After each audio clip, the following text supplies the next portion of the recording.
اعوذ باللہ من الشیطان الرجیم بسم اللہ الرحمن الرحیم ما کان للمشرکین ان یعمروا مساجد اللہ شاہدین علی انفسہم بالکفر اولئک حبطت اعمالہم وفی النار ہم خالدون۔ مشرکین اس بات کے اہل نہیں ہیں کہ وہ اللہ کی مسجدوں کو آباد کریں، حالانکہ وہ خود اپنے کفر کے گواہ بنے ہوئے ہیں۔ ان لوگوں کے تو اعمال ہی غارت ہو چکے ہیں اور دوزخ ہی میں ان کو ہمیشہ رہنا ہے۔ مشرکین مکہ اس بات پر فخر کیا کرتے تھے کہ وہ مسجد حرام کے پاسبان ہیں، اس کی خدمت، دیکھ بھال اور تعمیر جیسے نیک انجام دیتے ہیں، اس لیے ان کو مسلمانوں پر فوقیت حاصل ہے۔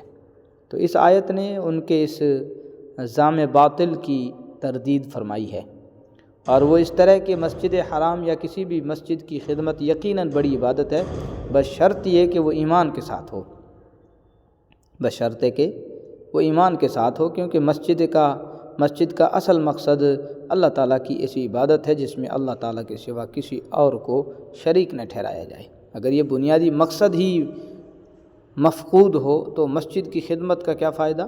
لہذا کفر و شرک کے ساتھ کوئی بھی شخص مسجد کا پاسبان بننے کا اہل نہیں ہے۔ چنانچہ آگے آیت نمبر 28 میں مشرکین کو یہ حکم سنا دیا گیا ہے کہ اب وہ ان کاموں کے لیے مسجد حرام کے قریب بھی نہیں آ سکیں گے۔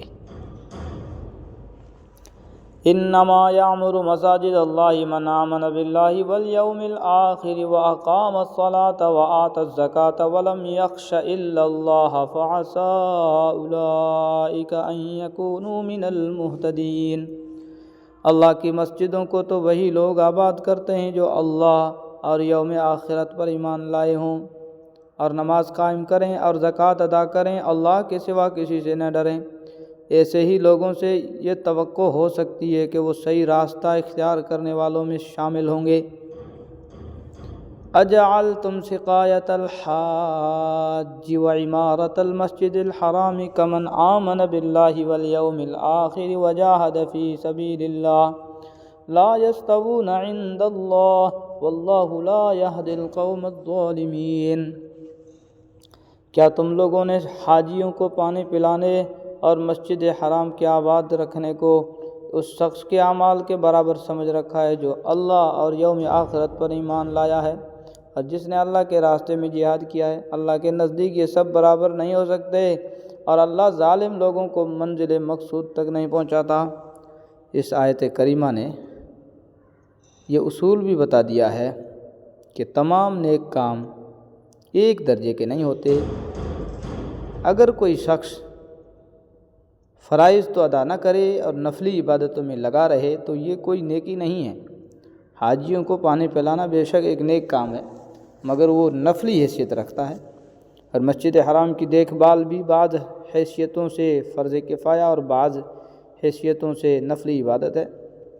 اس کے مقابلے میں ایمان انسان کی نجات کے لیے بنیادی شرط ہے، اور جہاد کبھی فرض عین اور کبھی فرض کفایہ، لہذا کسی کو صرف ان خدمات کی وجہ سے کسی مومن پر فوقیت حاصل نہیں ہو سکتی۔ الذین آمنوا وہاجروا وجاہدوا فی سبیل اللہ باموالہم وانفسہم اعظم درجۃ عند اللہ واولئک ھم الفائزون۔ جو لوگ ایمان لے آئے ہیں اور انہوں نے اللہ کے راستے میں ہجرت کی ہے اور اپنے مال اور اپنی جانوں سے جہاد کیا ہے، وہ اللہ کے نزدیک درجے میں کہیں زیادہ ہیں، اور وہی لوگ ہیں جو کامیاب ہونے والے ہیں۔ یبشرہم ربہم برحمت منہ ورضوان وجنات لہم فیہا نعیم مقیم۔ ان کا پروردگار انہیں اپنی طرف سے رحمت اور خوشنودی کی اور ایسے باغات کی خوشخبری دیتا ہے جن میں ان کے لیے دائمی نعمتیں ہیں۔ خالدین فیہا ابدا ان اللہ عندہ اجر عظیم۔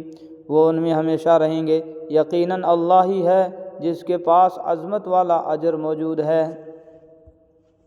یا ایہا الذین آمنوا لا تتخذوا آباءکم واخوانکم اولیاء ان استحبوا الکفر علی الایمان ومن یتولہم منکم فاولئک ھم الظالمون۔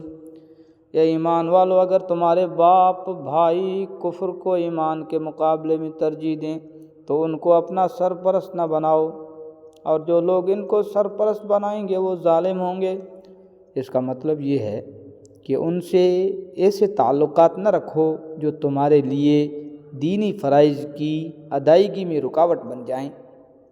جہاں تک اپنے ایمان اور دینی فرائض کا تحفظ کرتے ہوئے ان کے ساتھ حسن سلوک کا تعلق ہے، اس کو قرآن کریم نے مستحسن قرار دیا ہے۔